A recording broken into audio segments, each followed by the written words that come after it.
E aí a gente terminou de ver ontem o Night Stalker.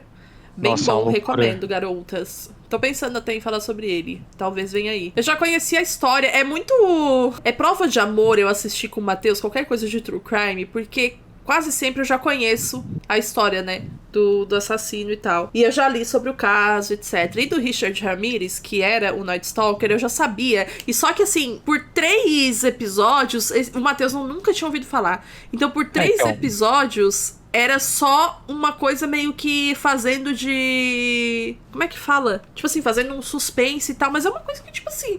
Eu falei, como assim não sabe? Hein? Como é que pode?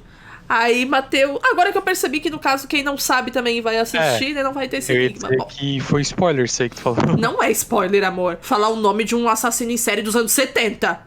Ah, mas eu não sabia, daí pra mim foi mais tenso, assim, na verdade. Sem saber Para, o né? nome dele. Te impactou saber o nome dele? Sim. Ai, mentiu. Mentiu por likes. Jurou por likes. Eu vi o do Hotel Cecil. Eu falei na live de sexta-feira passada, acho. Mas assim, uma loucura, né? Tipo, como que os caras sabiam o trajeto do assassino e tal, sem ter a tecnologia que tem hoje? Tipo, era muito foda Pegado? de ter um controle, né? Não, era Naquela muito época, foda, assim. lógico. Mas assim, já dava pra ver naquela época como a mídia só Nossa, é só um obstáculo a mais na vida de qualquer investigador. Meu total. Deus, jornalista que acha que jornalismo é você ficar chantageando os investigadores, tipo, se você não der uma entrevista exclusiva pra gente, a gente vai noticiar que o Night Stalker usa esse tênis e tal, sendo que isso é uma informação sigilosa e eles descobriram porque vazou. Então, assim, até que ponto você diz que se importa com a vida humana, tá ligado? Se Sim. importa, a jornalista falando, não, porque, nossa, me tocou muito, eu fiquei muito mal, nossa, era muita gente morrendo. Aí, quando ela soube de qualquer coisa que fosse uma informação vazada, o que ela fez? Ela foi e ameaçou os investigadores, falando, ou dá essa entrevista exclusiva, ou a gente vai divulgar. Então, assim, até que ponto você tá preocupado de fato com as pessoas que estão morrendo e que ainda podem morrer, principalmente se você vazar uma informação sigilosa.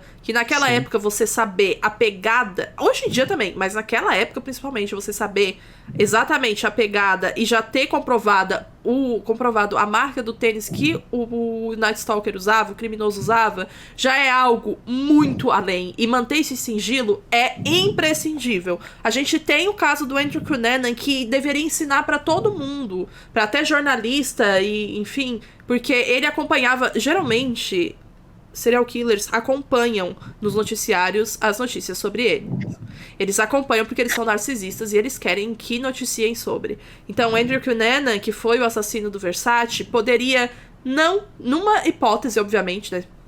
Não tem muito o que fazer, mas hipoteticamente ele não chegaria ao Versace e nem chegaria à penúltima vítima dele se a mídia não tivesse divulgado sobre o carro que ele roubou. Porque o carro que ele roubou tinha uma antena, tinha um telefone, que naquela época era comum ter telefone no carro, e o FBI conseguia rastrear o carro dele, a série de, a delegacia de polícia conseguia rastrear, e na série mostra isso também, se eu não me engano, não me lembro.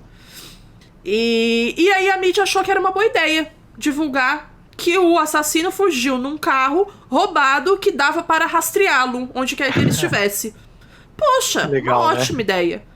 Aí ele tentou, obviamente, destruir todo o telefone, e ele era burro e não conseguiu, porque os cabos e o cabeamento ficavam no porta-mala, ele não achou. Ele abandonou o carro no meio do nada, matou um cara pra conseguir roubar o carro dele e ir até Miami, que era onde estava o Versace. E aí ter o fim da caminhada sangrenta que ele fez, né? Então, tipo, nossa, que ótima ideia, vamos divulgar aqui. E não é de hoje que mídia e criminalidade existe uma linha tênue e a mídia sempre ultrapassa essa linha. Sempre.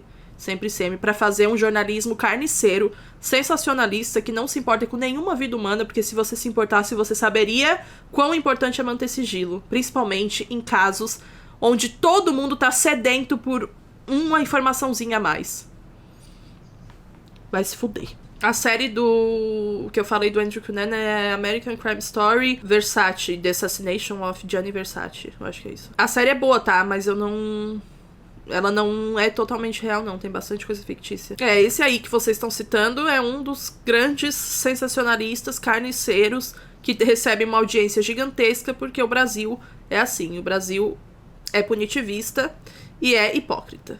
Principalmente quando se fala de população carcerária, crimes, e etc. O caso de Eloá também é um grande exemplo do que não fazer. Nossa, cara, o circo, né, midiático. O papo cabeça de novo. Cara, pior que é do nada, né? Desculpa, gente, mas é que como a gente viu esse seriado,